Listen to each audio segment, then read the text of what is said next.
నిన్న చీపురుపల్లి మండలం వైసీపీ నాయకులైనటువంటి ఇప్పుల అనంత్ గారు మరి తప్పుడు జీవో తీసుకొచ్చి ఏదైతే తప్పుడు జీవో గత 2023 వైసీపీ ప్రభుత్వం అధికారంలో ఉన్నప్పుడు 28 కోట్ల రూపాయలు మరి ప్రభుత్వ ఆసుపత్రులపై ఖర్చు పెట్టి మౌలిక సదుపాయాలు మేము చేసామంటూ కూడా అబద్ధపు ప్రచారాలు చేసి ఈరోజు ఇప్పుల అనంత్ గారి పేరుని అబద్ధాల అనంతగా ఆయన మార్చుకుంటున్నారు.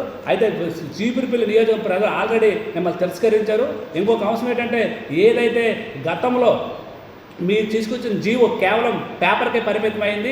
ఈరోజు కిమిడి కళా వెంకటరావు గారు మరి చీపురుపల్లి నియోజకవర్గం ఎమ్మెల్యే అయిన తర్వాత ఏదైతే ఉందో ఈ ఆంధ్రప్రదేశ్ రాష్ట్ర ముఖ్యమంత్రి మరియు ముఖ్యమంత్రి చంద్రబాబు నాయుడు గారికి అదేవిధంగా చీఫ్ సెక్రటరీ అయినటువంటి వ్యక్తికి తీసుకెళ్ళి ఏదైతే మరి ప్రభుత్వ ఆసుపత్రి అదేవిధంగా పాటుపల్లి కాలువల అభివృద్ధి కోసం ఈరోజు మరి పాటుపడడం జరుగుతుంది. కిమిడి కళా వెంకటరావు గారు 36 కోట్ల రూపాయలు మీ పేపర్ కాదు మాది స్టిల్ 36 కోట్ల రూపాయలు జీవోని తీసుకొచ్చి ఈరోజు ఆసుపత్రిని మౌలిక సదుపాయాలు అభివృద్ధి చేయడానికి సిద్ధంగా ఉన్నారంటూ కూడా మేము చెప్పడం జరుగుతుంది. మీరు దయచేసి ఇటువంటి అబద్ధాలు ఇంకా మిమ్మల్ని మానుకుంటే బాగుంటుంది, లేకపోతే ప్రజలు ఇంకా దారుణంగా తిరస్కరిస్తారంటూ కూడా మరొకసారి మీకు తెలియజేసుకుంటాం. అనంత్ గారు అబద్ధాలు అనంత్ గారు.